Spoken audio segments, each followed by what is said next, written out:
اختتام تک پہنچ جائے گا.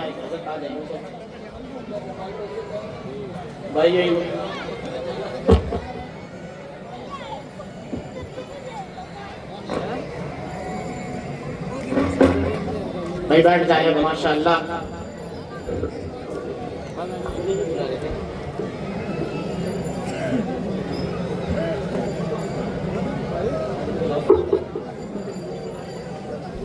السلام علیکم ورحمۃ اللہ وبرکاتہ.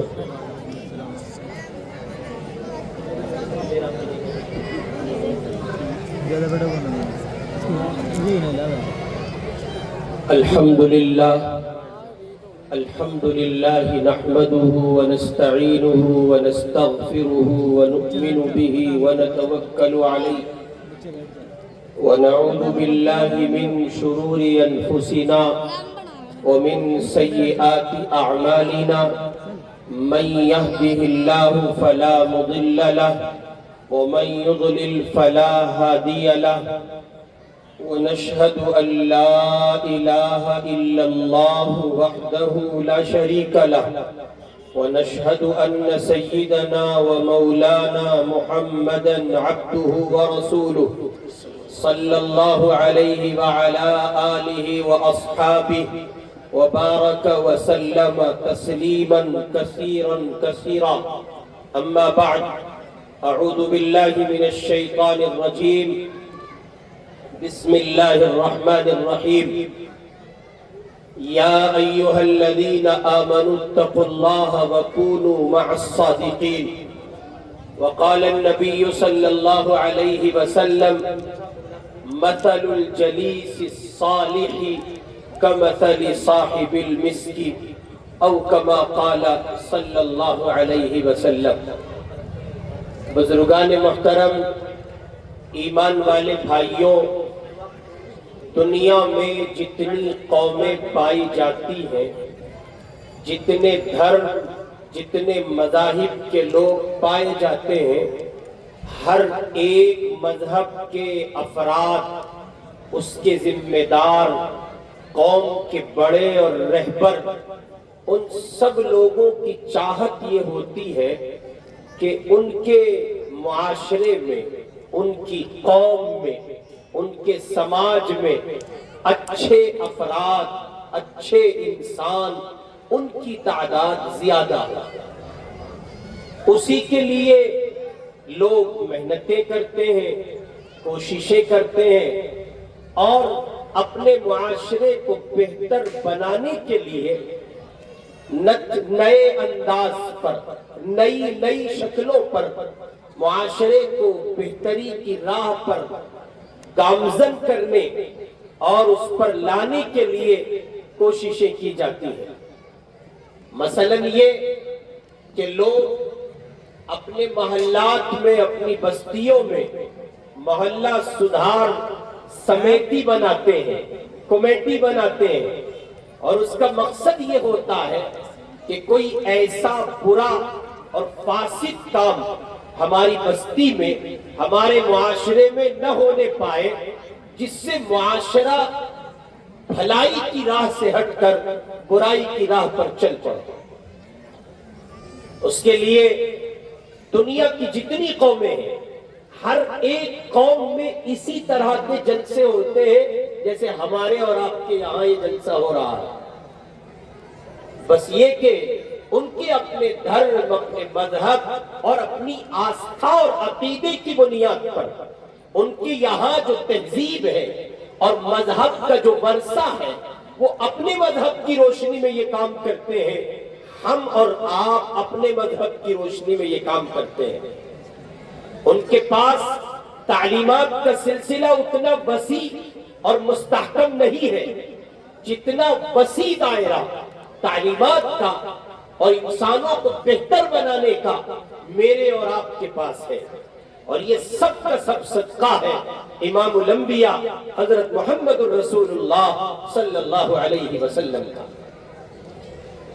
دنیا میں بسنے والا کوئی آدمی یہ نہیں چاہے گا، اور نہ وہ چاہتا ہے کہ اس کی برادری میں، سماج میں، اس کی قوم میں، اس کے معاشرے میں برے افراد کی تعداد زیادہ ہو.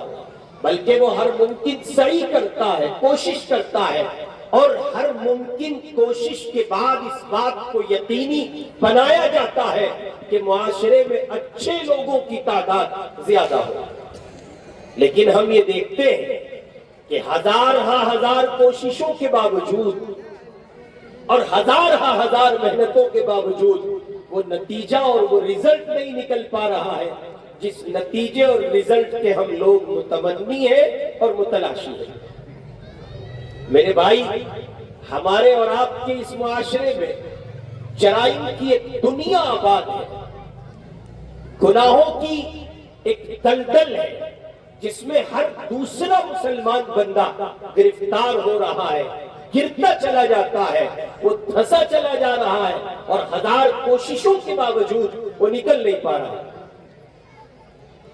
اور پھر ایک طرف تو یہ گناہوں بھری دنیا اور اس کے بعد باطل طاقتوں کا جو جال ہے، ظلم و ستم کا، جور و جفا کا، اور کہیے کفر و شرک کی دلدل کا، وہ مزید اس میں کچھ کجی اس طرح کی پیدا کرتا ہے کہ ایک مسلمان ہزار کوششوں کے باوجود گناہوں کی اس دنیا سے نہیں نکل پاتا ہے جس دنیا سے نکلنا اس کے لیے کسی اور گھڑی اور کسی اور راہ پر ذرا آسان ہے۔ اس لیے اللہ تعالیٰ نے اہل ایمان کو ایک سبق عطا کیا ہے۔ قرآن مجید کی ایک آیت مبارکہ ہے، اس آیت مبارکہ میں اللہ تعالیٰ نے اہل ایمان کو بننے، سنورنے اور مزین ہونے اور اچھا انسان بننے کا ایک راستہ سجھایا ہے۔ راستے تو بہت ہیں، تعلیمات تو بہت ہیں، لیکن ایک عامی مسلمان کے لیے آسان تر راستہ جو ہو سکتا ہے وہ اللہ رب العزت والجلال نے اس آیت مبارکہ میں بتایا ہے جو ابھی اس گنہگار نے آپ کی خدمت میں تلاوت کی ہے۔ وہ آسان راستہ جس کے اختیار کرنے پر میرے آپ کے بننے، سنورنے، بہتر بننے اور اچھا انسان بننے کی راہیں آسان ہو جائے، وہ آسان راستہ جسے اختیار کرنے پر آٹومیٹکلی مجھے اور آپ کو کچھ ایسی راہیں مل جائیں کہ جن راہوں پر چلنے کے بعد میرا اور آپ کا دین پر چلنا، استحکام پکڑنا، اس پر جمنا اور یقین کی دنیا کو حاصل کرنا آسان ہو سکتا ہے۔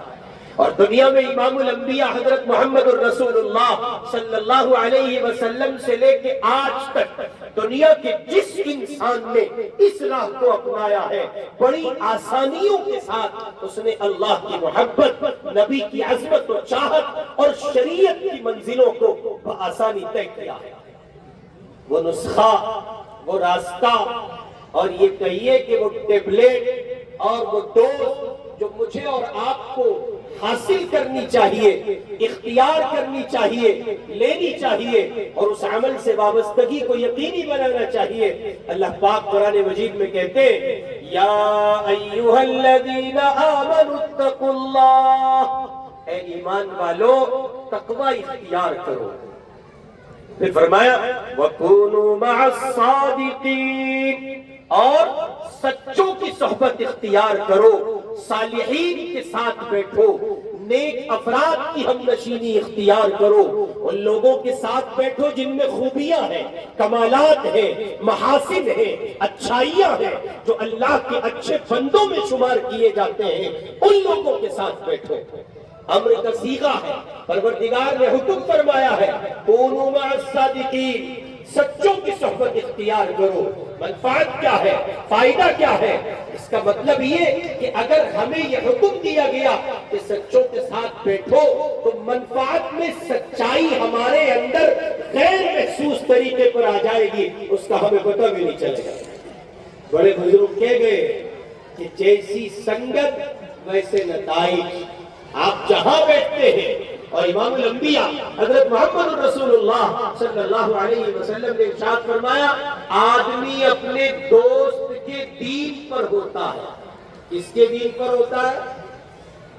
آپ تھک چکے ہیں، اس وقت آپ بالکل نڈھال ہیں، ایک ایک بالٹی بھر کے آپ پہ ڈال دیا جائے آپ چٹ ہو جائے گا۔ آپ تھک گئے سن کے، ایک کے بعد ایک، ایک کے بعد ایک، ایک کے بعد ایک۔ یہ جلسوں کا پلیٹ فارم سمجھ میں ہی نہیں آتا، یہ جو اکٹھی ڈوز دیتے اور پھر پورا سال ختم، کوئی مسئلہ نہیں۔ آپ بھی سوچتے ہو ایک ہی دن تو سننا ہے، سن لو، تو کچھ ٹیڑھے ہو گئے، سیدھے ہو گئے، کچھ ہاتھ پیٹھے کو لگا کے نوابوں کی طرح، کچھ الٹے ہو گئے، کچھ بات کر کے ہنس کے مسکرا کے، لے بھائی تجھ سے پہلے بھی برداشت کر رہے تھے، تجھے بھی برداشت کریں گے، ہے کہ نہیں؟ یہ ایمانداری سے بتائیے، برداشت کر رہے ہیں نا؟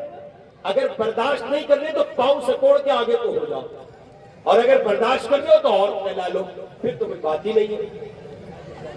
اور اگر آپ برداشت نہیں کر رہے اور آپ واقعتاً گفتگو سننے کا ارادہ رکھتے ہیں تو ایک 10-20 منٹ ذرا حساس ہو جائے۔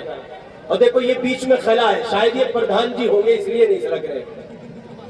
پردھانوں کو بڑا خمار ہوتا ہے استاد، پیسے والے، نئے مالدار، زمین کے سب سے بڑے فرعون نئے مالدار، ان سے بڑے فرعون نیتا جی، اور بہت شکے ہیں اور باقاعدہ قسمیں ہیں ان لوگوں کی۔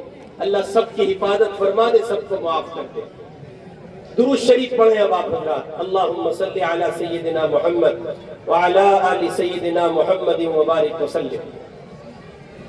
اللہ پاک نے انسانوں کو اچھا بننے کا ایک آسان راستہ قرآن مجید میں بیان فرمایا، اور وہ آسان راستہ یہ ہے، کونوا مع الصادقین، سچوں کے ساتھ بیٹھو، اس لیے کہ تم جیسوں کے ساتھ بیٹھو گے ویسے اثرات تمہارے وجود پر مرتب ہوں گے۔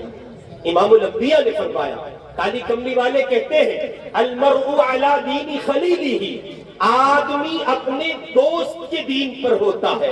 پیمانہ دیا امام الانبیاء نے، تم یہ جانچنا چاہتے ہو، دیکھنا چاہتے ہو، سمجھنا چاہتے ہو، پرکھنا چاہتے ہو، کسوٹی پر پرکھ کر بندے کا پتہ لگانا چاہتے ہو کس معیار کا ہے، بولتا کیسا ہے، سنتا کیسا ہے، خیالات کیسے ہیں، فکر کیسی ہے، سوچ کیسی ہے، کس عقل کا انسان ہے، کیسا شعور رکھتا ہے، رشتہ دیکھنے جاتے ہیں آپ اپنی بچی کے لیے، اپنے بچے کے لیے، نکو جی وہ ہاں بھائی ممور میں، لمڈی ممور میں، چلو مولی زاہد سے پوچھیں گے کیسا، اس کا گھر، اس کا خاندان، اس کا قبیلہ، تو یہ نہ پوچھو کہ اس کا گھر کیسا ہے، یہ نہ پوچھو اس کا قبیلہ کیسا ہے، یہ نہ پوچھو اس کا باپ کیسا ہے، امام الانبیاء کی تعلیم کی روشنی میں یہ پوچھو اس کا باپ بیٹھتا کہاں ہے، اس کے بھائی بیٹھتے کہاں ہیں، اس گھرانے کی ہم نشینی کن لوگوں سے ہے، یہ جہاں بیٹھتے ہوں گے ویسے اثرات ان کے وجود پر ضرور بضرور مرتب ہوں گے۔ اور یہ زبان ہے کالی کملی والے کی، ساری دنیا جھوٹی ہے، امام الانبیاء حضرت محمد صلی اللہ علیہ وسلم سچوں کے سچے۔ آدمی اپنے دوست کے دین پر ہوتا ہے، آپ یہ پتہ لگانا چاہتے ہیں کہ بندہ کیسا ہے، کس مزاج کا ہے، کتنے شعور کا ہے، کیسی عقل کا ہے، کیسے فہم کا ہے، اس کی سوچ میں کیا چلتا ہے، جن لوگوں سے اس کے تعلقات ہیں، بس یہ دیکھ لیجئے پیمانہ طے ہو گیا، جیسے اس کے دوست ہیں ویسا وہ بندہ خود ہے۔ اور پھر فرمایا کونوا مع الصادقین، سچوں کی صحبت اختیار کرو، کتنی اختیار کریں۔ علامہ آلوسی رحمۃ اللہ علیہ کہتے ہیں اَيْ خَالِطُوهُمْ لِتَكُونُوا مِثْلَهُمْ، اتنی ان کی سنگت اختیار کرو کہ تم ان کے جیسے لگنے لگو، تمہارا ظاہر ان کے ظاہر سے میچ کھا جائے، تمہارا ظاہر ان کے ظاہر سے میل کھا جائے، تمہارے بولنے کا انداز اہل اللہ کی طرح ہو، تمہارے سننے کی کیفیت اہل اللہ کی طرح ہو، تمہارے چلنے کی روش اہل اللہ کی طرح ہو۔ کونوا مع الصادقین، سچوں کے ساتھ بیٹھو۔ آج پوری دنیا اس بات کے لیے پریشان ہے، بالخصوص مسلم سماج، مسلم کمیونٹی۔ ابھی ایک بھائی سماجی کار سیوک ملاقات ہوئی ان سے، انہوں نے حالات بتائے علاقے کے، یہ بھی چل رہا ہے، یہ بھی چل رہا ہے، یہ بھی چل رہا ہے۔ ہم نے ان سے بات کرتے کرتے یہ خاکہ اپنے ذہن کا حصہ بنایا کہ اسی پر بات ہونی چاہیے۔ ہزار قسم کے علاج اور ہزار قسم کے امراض سے، اور ہزار قسم کے امراض کا ہزار قسم کے علاج سے بہتر یہ ایک علاج ہے کہ آپ اور ہم اور ہمارا یہ معاشرہ اور معاشرے کے افراد اپنی سوسائٹی کو چینج کریں۔ آپ دیکھیں لمحوں میں وہ انقلاب برپا ہوگا جو میری آپ کی ہزار کوششوں سے نہیں ہو رہا ہے۔ آپ سمجھتے ہیں کہ یہ معاشرہ یوں ہی تبدیل ہو جائے گا جب تک آپ اس کی سوسائٹی نہیں بدلو گے۔ ایک باپ پریشان ہے اپنے جوان سال بیٹے سے، اس لیے کہ اس کے اندر ایسی خراب عادتیں در آئی ہیں جو سماج میں اس کو رسوا کر رہی ہیں اور ذلیل کر رہی ہیں۔ باپ کے نام کی خرابی کا سبب بن رہا ہے۔ باپ کو پرواہ کرنی چاہیے، فکر کرنی چاہیے اور یہ غور کرنا چاہیے کہ بیٹا بیٹھتا کہاں ہے۔ اس کی سوسائٹی چینج کر دیجئے، اچھے لوگوں میں بٹھائیے، اچھوں میں بیٹھے گا اچھا بنے گا، بھلوں میں بیٹھے گا بھلا بنے گا، نیک لوگوں میں بیٹھے گا نیک بنے گا۔ اور حضرت مولانا سید عبداللہ حسنی ندوی رحمہ اللہ فرمایا کرتے تھے، دنیا میں آج تک کسی عقل مند انسان نے نیک سنگت کے اثرات کا انکار نہیں کیا، پڑے گی لازمی ہے۔ امام الانبیاء نے کہا مثل الجلیس الصالح کمثل صاحب المسک، حضور فرماتے ہیں نیک صحبت، نیک سوسائٹی، نیک بندے کی ہم نشینی، اس کی مثال ایسے جیسے آپ کسی پرفیومر عطار کی دکان پہ چلے گئے۔ آپ کے کرانے میں عطر والے ہیں نا، ہے نا عطر والے، یہ باہر بیٹھے ہوں گے عطر بیچ رہے ہوں گے، عطر ٹوپی جائے نماز تسبیح مصلی وغیرہ، یہ جو عطر فروش لوگ ہیں جب آپ ان کی دکانوں میں جاؤ گے حضور پاک کہتے ہیں مثل الجلیس الصالح کمثل صاحب المسک، نیک آدمی کی صحبت کی مثال ایسے جیسے عطار، اس سے عطر خریدنا مت، خوشبو لینا مت، خوشبو لگوانا مت، خالی دکان میں چلے جانا، اس نے پہلے سے بہت سی بوتلوں اور شیشیوں کے ڈھکن کھولے ہوئے ہوں گے، اس کی دکان میں خوشبو مہک رہی ہوگی، پھوٹی ہوئی ہوگی، تم جیسے ہی انٹری کرو گے نہ خوشبو لے رہے ہو نہ لگا رہے ہو، لیکن کسی صورت ممکن نہیں ہے یہ بات کہ اس کی جانب سے اس کی دکان میں پھیلی ہوئی خوشبو کے اثرات سے آپ کسی طرح محروم ہو جائیں۔ لازمی طور پر آپ کو اس خوشبو سے منتفع ہونا پڑے گا، نفع ہوگا آپ کو جو اس کی دکان میں پھوٹی ہوئی ہے۔ اور نتیجہ مزید دیکھیں، پھر حضور پاک نے فرمایا برے دوست کی مثال، آج کل تو ہمارے نوجوان دوستی کا پیمانہ ہی نہیں جانتے، دوست کسے کہتے ہیں؟ دال سے دیندار ہو، ٹی سے دیندار ہو، اور دوست میں اور کیا آئے گا؟ دال سے دیندار، واو سے وفادار، اور کیا کہیں جناب، اور کیا لفظ ہے؟ سین سے سچا اور تا سے تابعدار۔ اور آج کی دوستوں کی ڈیفینیشن ہے چائے خور، مرغا خور، کھانا خور، مال خور، اور لگا دو تو حرام خور۔ یہ ہے آج کے دوست، نہیں ملتے دوست، کہاں ہے دوست؟ جب تک ان کی دھڑس میں اتارتے رہو، کھلاتے رہو، پلاتے رہو، تمہارا مال کھائیں گے، ساتھ بیٹھیں گے، اور جب تم پر حالات آئیں گے، تم کو مفلسی، غربت، مسائل، حالات اور مشکلات گھیر لے گی، تو وہ دائیں بائیں آگے پیچھے اوپر نیچے کہاں گئے پتہ ہی نہیں۔ کوئی آپ کی زندگی میں تھے تو بہت لوگ، اب کوئی دکھائی نہیں پڑتا۔ آپ جانتے ہیں کیوں؟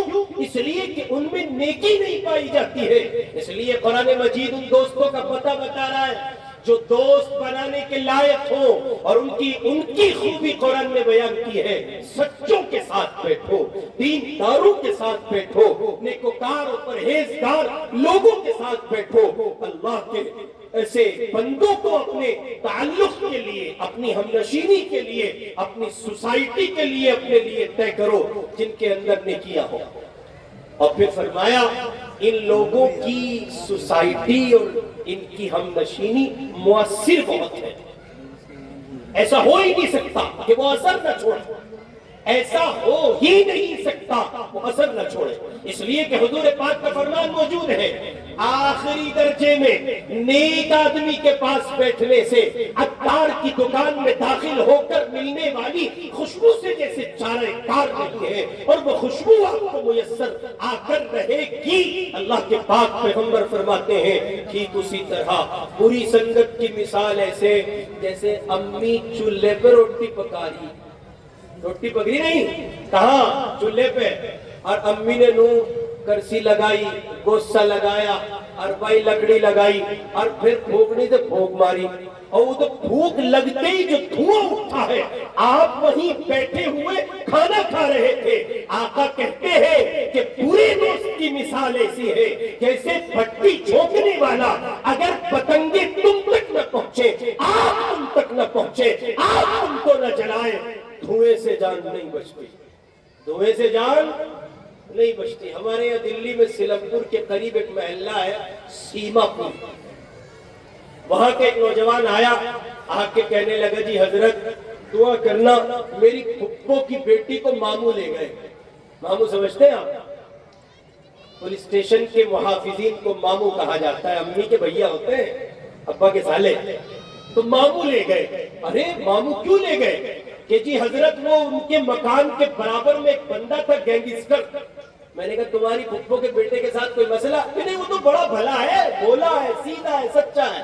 پھر اسے ماموں کیوں لے گئے؟ ماموں کا تعلق ایسے نیک لوگوں سے کہاں ہوتا ہے؟ وہ تو وضع کیے گئے ہیں شریر لوگوں کو پکڑنے کے لیے، ان میں ڈبل میم لگایا گیا ہے تاکہ شفقت کے ساتھ پکڑے، اور پھر آؤ ملو سجنا پھر کب ملو گے، اس کے دو چار پٹے لگائیں تاکہ یہ بھانجے راجہ ٹھیک ہو جائے۔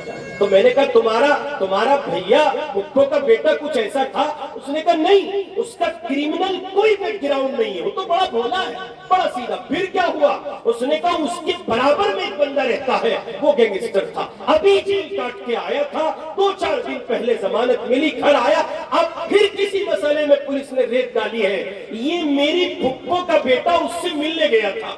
حضور پاک کا فرمان ذہن میں رکھیں، چند گھڑیوں کی صحبت ہے، برے کے ساتھ بیٹھے گا، ہو نہیں سکتا کہ برائی کے چھینٹے اس پر نہ پڑے۔ وہ جو حضرت گینگسٹر تھے وہ تو نکل کے ماموں کی اطلاع پاتے ہی چھت کود کے یہ جا اور وہ جا، یہ حضرت شریف تشریف فرما تھے وہاں، یہ پکڑے گئے بلا وجہ۔ اب جتنی دیر میں یہ فیصلہ ہوگا، یہ صفائی ہوگی اور بات صاف ہو کر واضح ہوگی کہ یہ گنہگار نہیں تھے، اتنی دیر میں ان کا بھوٹان بنا دیا جائے گا۔ مجھے بتائیے کیا جرم تھا اس کا، سوائے اس کے کہ چند گھڑیاں کسی اچھے کے ساتھ کسی برے کے ساتھ بیٹھ گیا۔ حضور پاک علیہ السلام نے فرمایا اچھی صحبت کے اثرات مرتب ہو کر رہتے ہیں اور بری صحبت کے اثرات بھی مرتب ہو کر رہتے ہیں۔ آپ اپنے بیٹے کی بے اعتدالی سے، اس کی بے راہ روی سے، برائیوں سے آپ پریشان ہیں، اور اللہ کے بندے اپنی اولاد کی سوسائٹی کو چینج کر دے، اسے اچھے لوگوں کا ہم نشین بنا دے، اچھے لوگوں کا دوست بنا دے، وہ جیسے لوگوں میں بیٹھے گا ویسے اثرات اس پر مرتب ہوں۔ اسی کو حضرت مولانا روم رحمۃ اللہ علیہ یہاں چونکہ خانقاہ کے شیخ تشریف فرما ہے، ڈھکرانی والے حضرت، تو اس لیے اس پیغام کو انہی کی وساطت سے آپ تک پہنچا رہا ہوں۔ حضرت مولانا روم علیہ رحمہ فرماتے تھے یک زمانہ صحبت با اولیاء، یک زمانہ صحبت با اولیاء، بہتر از 100 سالہ طاعت بیریا۔ اہل اللہ کی صحبت میں چند گھڑیاں بیٹھنا ایسا جیسے 100 سال بغیر کسی ریاکاری کی عبادت سے پڑھ کر آپ نے کچھ پا لیا۔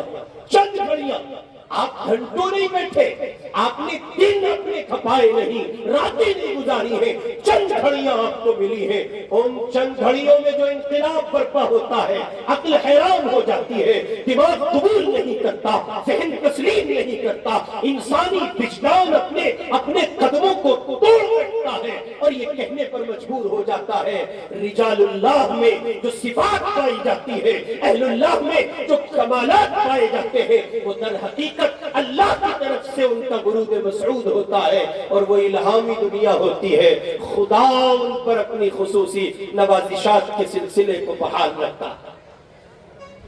ایک اللہ والے گزرے ہیں، ان کا نام ہے منصور ابن عمار رحمۃ اللہ علیہ۔ کیا نام ہے جی؟ منصور ابن عمار. ان کی مجلس لگی ہے بالکل ایسی جیسے آپ بیٹھے نا حضرت مولانا چندہ مانگ رہے, ایسے ان کی مجلس لگی ہے. اور ایک راہگیر مسافر آیا, اس نے آ کے کہا منصور مجھے لمبی مسافت طے کرنی ہے, دور جانا ہے, 4 درہم خدا کے واسطے تعاون کر دو. منصور ابن عمار نے کہا ارے سائل مطالبہ کر رہا ہے, دائیں جیب میں ہاتھ ڈالا, بائیں میں ڈالا. منصور کے پاس کچھ نہیں تھا, منصور کے پاس کچھ نہیں تھا, خالی اللہ کا نیک اور پاک باز و پارسا بندہ. اپنے مجلس والوں کو کھنگالا, ہاں بھائی ممور والوں 4 درہم دے دو, منصور تمہیں 4 مقبول دعائیں دے گا.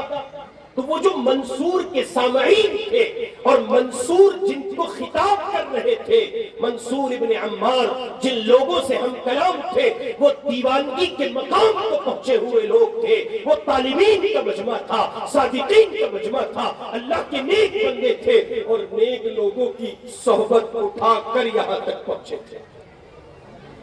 منصور ابن عمار رحمہ اللہ نے کہا دے دو بھائی کوئی آدمی 4 درہم. تو جیسا پیر ویسے مرید, نہ پیر کے پاس کچھ تھا اور نہ مریدین کے پاس. خانقاہ چل رہی ہے کسی شیخ کی اور وہ مرغہ چل رہا ہے کھانے میں, بکرا چل رہا ہے اور بچہ چل رہا ہے, اور جناب من کیا کہتے ہیں ام یوگی چل رہی ہے, اور بہت سی چیزیں ہو سکتی ہیں, اور مال چل رہا ہے, اور مریدین کی بھرمار ہے, ایک کے بعد ایک, ایک کے بعد ایک, ایک کے بعد ایک, ایک کے بعد ایک. ارے مال مریدین کی تعداد بڑھ رہی ہے, پیر صاحب بھی خوش ہے, مریدوں میں اضافہ ہو رہا ہے.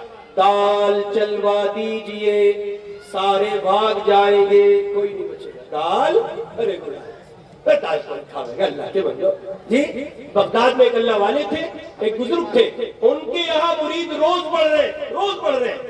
مرید نے, خانقاہ کے خادم نے, مطبخ کے ذمہ دار نے اطلاع دی حضرت یہ تو لنگر کم پڑ جائے گا, لوگ بڑھتے جا رہے ہیں. فرمایا کل سے گوشت بند, دال پہ آ جاؤ. تو وہ رہ جائیں گے جو مخلص ہوں گے, اور جو گوشت خوروں کا مجمع ہے نا, حضرت کی مجلس بہت بڑھیا ہو بھائی, وہ بہت جی لگے. اچھا کھانے میں کیا ملے؟ بریانی. بہت جاندار ہو بھائی صاحب. تو اصل میں تو یہ بریانی ہے, یہ پیچھے بریانی کی ایک دنیا آباد ہے, قورمے کی ایک دنیا. انہیں دال پہ لاؤ, ان کی حقیقت کھل جائے گی. ارے جا ارے وہ وہاں لے لے گا. اخیر میں ایک تو ان کا بیان سنو اتنا لمبا, اور پھر ملے کیا داڑ, گھروں ہی میں کھا لیں. جب داڑھی کھانی ڈھیری تو گھروں کھا لیں گے بھائی, وہاں کیوں لے جا رہا. تو ایسے منصور بھی غریب تھے, ان کے مریدین بھی غریب تھے, کوئی نہیں تھا جس کے پاس 4 درہم ہوتے. ایک راہگیر مسافر بچہ 12 سال اس کی عمر, وہ قریب سے گزرا. اس نے منصور کا اعلان سنا کہ وہ یہ کہتے ہیں کہ جو 4 درہم مجھے دے میں اسے 4 مقبول دعائیں دوں گا. وہ جانتا تھا یہ اللہ کا نیک بندہ ہے, بزرگ ہے, مقرب ترین بندہ ہے, خدا سے اس کا تعلق ہے. یہ جب کہہ دیتا ہے اللہ خالی نہیں لوٹاتا. بخاری کی روایت ہے کل ضعیف متضاعف لو اقسم علی اللہ لابرہ. اللہ کے کچھ پھٹے حال پرانے بندے جنہیں کوئی قریب نہیں لگاتا, بات نہیں کرتا, ایسے کیسے کہ اگر وہ قسم کھا لے تو پھر اللہ ان کی قسم کو نہیں لوٹاتا. آپ نے دیکھے ایسے لوگ, اے جی اب بھی ہے, اب نہیں ہے شاید ہے. ایک صاحب مجھے کہہ رہے اجی پہلے جیسے اللہ والے نہیں ملتے جی, اب بتاؤ جی تو بہت کرے ان بزرگوں کی خدمت میں جانے کو, پر اب پہلے جیسے ہے ہی نہیں. میں کہنے لگا چاچا پہلے جیسا تو بھی نہیں ہے, بتا تو یہ ہے کیا. میں کہنے لگا اچھا یہ بتاؤ تمہارے ذہن میں بزرگی کا خاکہ کیا ہے. میں نے ان سے کہا, کہنے لگا جی پہلے ہمارے گاؤں میں مولانا بنگالی عجیب پانی میں روٹی بھگو کے کھاوا. اچھا بیٹے بریانی تو چٹ کرے گا, ہمیں اب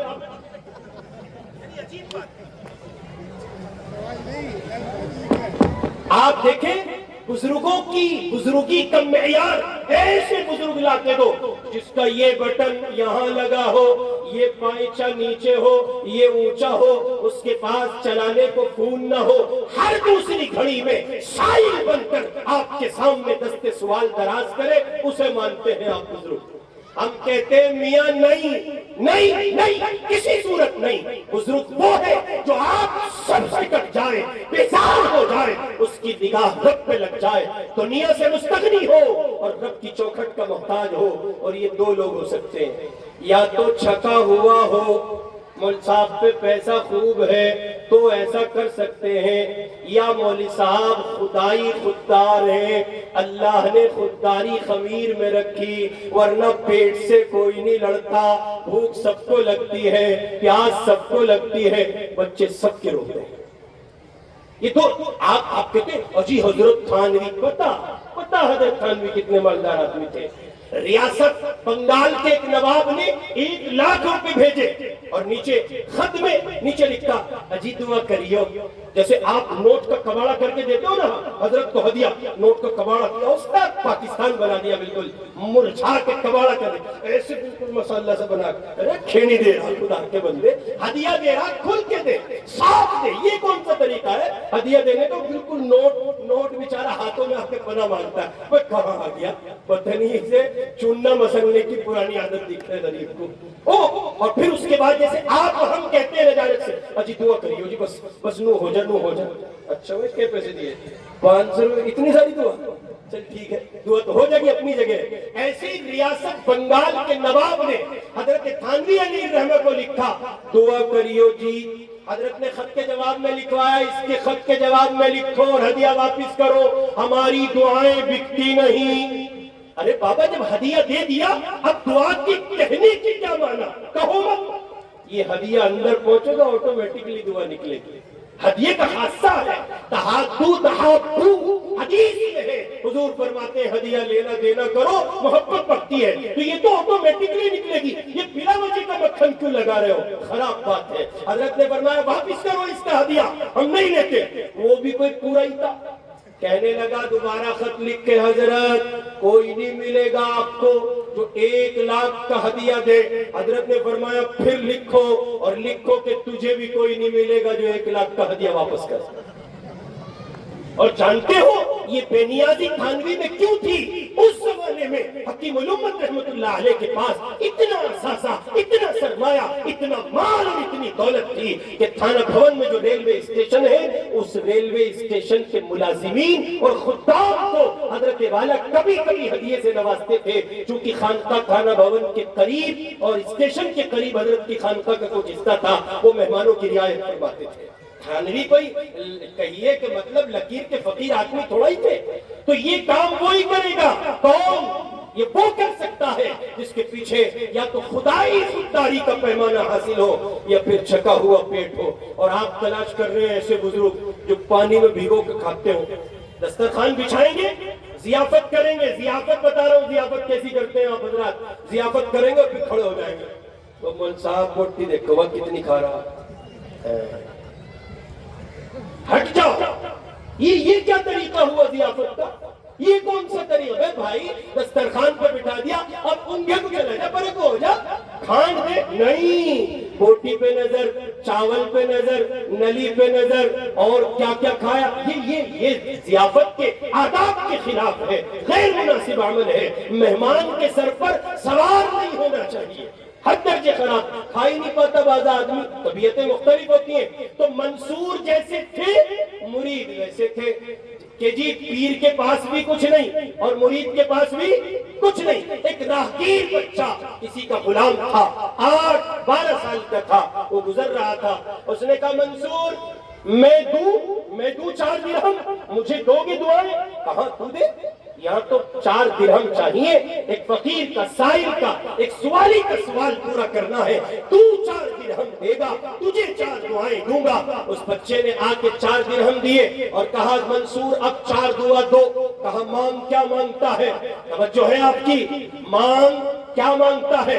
تو اس نے جواب میں کہا کہ منصور ایسا کرو, میری رہائی کی دعا کر دو. میں کسی کا غلام ہوں, کسی کے یہاں نوکر ہوں, میرا مالک کوئی اور ہے, زرخری غلام ہوں, میری آزادی کی آپ دعا فرما دیں. منصور نے کہا جا رب کے بھروسے، رب کے واسطے سے، رب کے نظام پر، رب کے بھروسے منصور تجھے آزادی عطا کرتا ہے۔ اتنا کہنا تھا، اس بچے نے اپنی دوسری دعا کا مطالبہ کیا اور کہا منصور ایک دعا اور دو۔ کہ بتاؤ کیا دعا دوں؟ کہ یہ کہو کہ میرا مالک شراب چھوڑ دے، وہ شرابی ہے، پیتا ہے، اللہ کا باغی ہے۔ منصور نے کہا جا، رب کے بھروسے کہتا ہوں تیرے مالک نے شراب چھوڑ دی ہے، اور کیا مانگتا ہے؟ اس نے کہا منصور یہ 4 درہم میرے مالک نے شراب کے لیے دیے تھے، واپس جاؤں گا کچھ نہیں ملے گا، غصہ ہوگا، ستائے گا، دعا کر دو کچھ بڑھ کے مل جائے۔ جا، اللہ تجھے اس کا کئی گنا عطا کرے۔ اور مانگ کیا مانگتا ہے؟ بچہ سمجھدار تھا، صرف پیسے تک نہیں رہا، کاروبار تک نہیں رہا، آزادی تک نہیں رہا۔ اس نے آگے کہا منصور تم نے یہ 3 دعائیں تجھے دی ہیں، اب چوتھی دعا یہ ہے، یہ جو مجلس والے بیٹھے ہیں اور وہ جو میرا مالک ہے اور میں جو ہوں، سب کے لیے کہہ دو۔ وہ جانتا تھا منصور کسی اور حال میں ہے، اللہ سے لو لگی ہوئی ہے، تعلق جڑا ہوا ہے، اس وقت یہ لے رہے ہیں، وہ دے رہا ہے، اور جب دیوانے لینے پر آتے ہیں اللہ دینے پر آتا ہے، اور چونکہ کنیکٹیویٹی بحال ہوتی ہے دیوانوں کو انکار نہیں کیا جاتا۔ اقبال نے کہا تھا میاں ان کی نگاہیں مؤثر ہوتی ہیں، ان کی بات مؤثر ہوتی ہے، زبان مؤثر ہوتی ہے۔ لو اقسم علی اللہ لابرہ، یہ جب اللہ پر قسم اٹھا لے پھر خدا ان کی قسم کو جھوٹا نہیں ہونے دیتا۔ کہ حضرت آپ دعا کر دیں اہل مجلس اور میں اور میرا مالک اللہ سب کی مغفرت فرما دے۔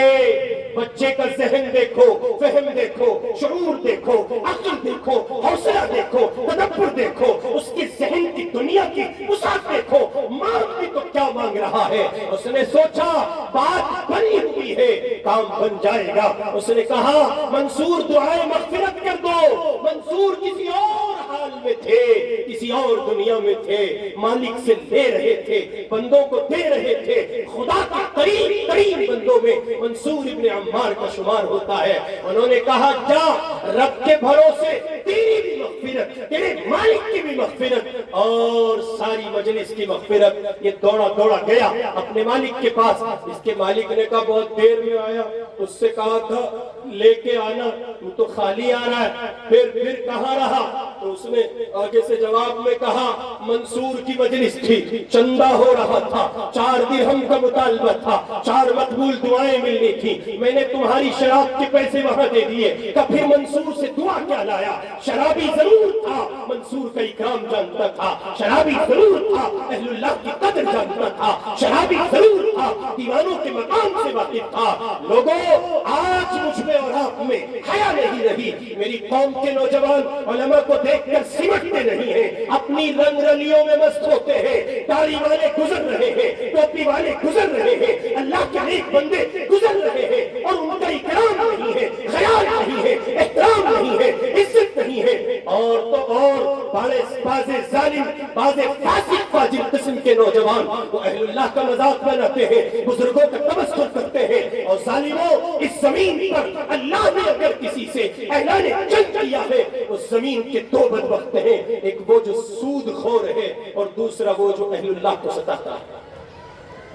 اس لیے عرض کر رہا ہوں منصور ابن عمار کی ان دعاؤں پر اس کے مالک شرابی نے کہا یہ بتا دعا کیا دی؟ کہ اس نے کہا میں نے آزادی مانگی۔ اس نے کیا کہا؟ کہ آزاد کر دیا۔ کہ پھر میں کون ہوتا ہوں تجھے غلام رکھنے والا؟ اور کیا کہا؟ میں نے کہا یہ 4 درہم دیتا ہوں، کچھ بڑھا کے مل جائے۔ کہ کیا ملا؟ اس نے کہا کئی گنا۔ کہ پھر اندر گیا، کئی تھیلیاں اشرفیوں کی بھری ہوئی لایا جو اس رقم کے مطابق کئی گنا تھی، اور دیکھ کے کہا یہ تجھے مال ہدیہ ہے۔ پھر اس نے تیسرے نمبر پہ کہا اور کیا مانگا؟ کہ میں نے کہا میرا مالک شرابی ہے، شراب چھوڑ دے۔ کہ منصور نے کیا کہا؟ کہ اس نے رب کے بھروسے زبان دی ہے، تم آج کے بعد شراب نہیں پیو گے۔ مٹکے بھرے پڑے تھے، سب کو توڑ دیا اور کہا کہ میں آج کے بعد عہد کرتا ہوں شراب نہیں پیوں گا۔ کہ اور کیا کہا؟ کہ میں نے تمہاری مغفرت، منصور کی مجلس والوں کی مغفرت اور اپنی مغفرت کی بات کہی تو منصور نے کیا کہا کہ اس نے تو زبان دے دی، تو پھر اس نے رو کے کہا اس کے شرابی مالک نے، اب شرابی نہیں تھا، کہ دیکھ جو میرے اختیار میں تھا، میری دسترس میں تھا، میری قدرت میں تھا، میری کیپیسٹی میں تھا، وہ میں نے تجھے دے دیا۔ مسئلہ یہ ہے کہ یہ میرا کام نہیں ہے، یہ کسی اور کا کام ہے۔ شام ڈھلی، رات آئی، خواب میں دیکھتا ہے یہ اللہ کا بندہ تو شراب سے توبہ کر چکا تھا۔ رب نے اس کو ندا دلوائی، رب نے اس کو پکار سنوا کے کہا میرے بندے تو اپنے اختیار کا کر بیٹھا، تو اپنی دست قدرت کا کر بیٹھا، تو اپنی کیپیسٹی کے مطابق کر بیٹھا، تو کیا سمجھتا ہے تو ہم سے بڑا سخی ہے، تو ہم سے بڑا دانی ہے، جو تیرے بس میں تھا تو نے کیا، سن ہم تیری بھی اور تیرے غلام بچے کی بھی اور منصور کی مجلس والوں کی سب کی مغفرت کا اعلان کرتے ہیں۔ مجھے بتاؤ کتنی دیر بیٹھا یہ لڑکا منصور ابن عمار کی صحبت میں؟ چند گھڑیاں، کتنی دیر؟ اجی بولو، چند گھڑیاں۔ میاں چند گھڑیوں کے اثرات مغفرت کے پیمانے پر مل رہے ہیں۔ مولانا تھانوی رحمت اللہ علیہ نے جب مولانا روم رحمت اللہ علیہ کا یہ شعر پڑھا تو ان کے خلیفہ مفتی اعظم ہندوستان و پاکستان انہوں نے کہا حضرت یہ شاعر لوگ کتنی زیادتی کرتے ہیں۔ کیا کہہ گئے مولانا روم؟ وہ کہہ گئے ایک زمانہ صحبت باولیاء بہتر از 100 سالہ طاعت بیریا۔ عجیب بھلا ایسا بھی کہیں ہوگا؟ 100 سال کی نفلی عبادت کیسی بات کر رہے ہو؟ تو حضرت نے فرمایا مفتی جی یہ بات تو روم کہہ گئے، میں اگر کہتا تو یوں کہتا یک زمانہ صحبت باولیاء بہتر از 100 سالہ۔ وہاں کتنے تھے؟ 100، یہاں کتنے؟ 100 سالہ طاعت بیریا۔ فرماتے ہیں مفتی جی اگر میں یعنی تھانوی یہ بات کہتا تو کہتا اللہ والوں کی صحبت کی ایک گھڑی یا چند گھڑیاں 1,00,000 سال کی بغیر کسی ریاکاری کی نفل عبادت سے بہتر ہے۔ اس لیے میرے بھائی آپ حضرات آج مدرسے کے سالانہ جلسے سے یہ پیغام قبول فرمائیں۔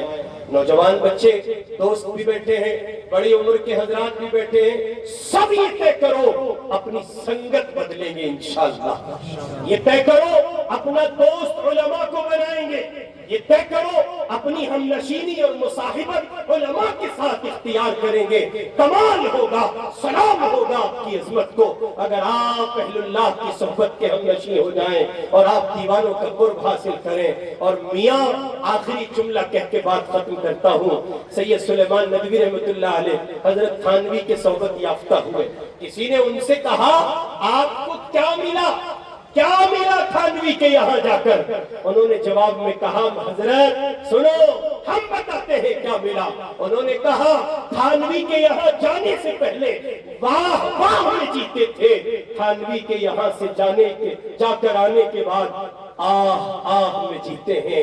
جب اہل اللہ کی صحبت ملتی ہے، ان کا قرب ملتا ہے، ہر پل ہر گھڑی ہر ساتھ یہ کھٹکا لگا رہتا ہے اللہ ناراض نہ ہو جائے، وہ روٹھ نہ جائے۔ وہ ناراض ہو گیا تو دنیا بگڑ جائے گی، دنیا اجڑ جائے گی۔ بس یہی ایک گزارش آپ کی خدمت میں رکھتا ہوں، اپنی سوسائٹیوں کو چینج کیجئے، تبدیل کیجئے اور اہل اللہ کی صحبت میں اپنے آپ کو لائیے۔ اور کہا ہے کسی کہنے والے نے نگاہ ولی میں وہ تاثیر دیکھی ہے، بدلتی ہزاروں کی تقدیر دیکھی ہے۔ بہت بہت زیادہ مبارکبادی کے مستحق ہیں آپ کے حضرت مولانا محمد زاہد صاحب قاسمی جو آپ کے ادارے کے ناظم ہیں، جامعہ کے ذمہ دار ہیں۔ ان کا پورا اسٹاف اور یہاں کے وہ خوش نصیب طلبہ جو حافظ قرآن ہوئے ہیں اور جن کو آج دستار اعزازی عطا کی جائے گی، اللہ پاک ان سب کو ہمارے حق میں مبارک فرمائے اور قبول فرمائے۔ ان سب کا آپ شکر ادا کریں اس حوالے سے کہ یہ سال میں ایک مرتبہ کچھ اچھے سچے لوگوں کے دیدار، ان سے ملاقات اور ان کی سنگت اور ان کی ہم نشینی کی چند گھڑیوں کا موقع آپ کو عطا کرتے ہیں۔ اللہ مبارک فرمائے اور ان معروضات پر عمل کی توفیق عطا فرمائے۔ وآخر دعوانا ان الحمدللہ رب العالمین۔ بھائی ابھی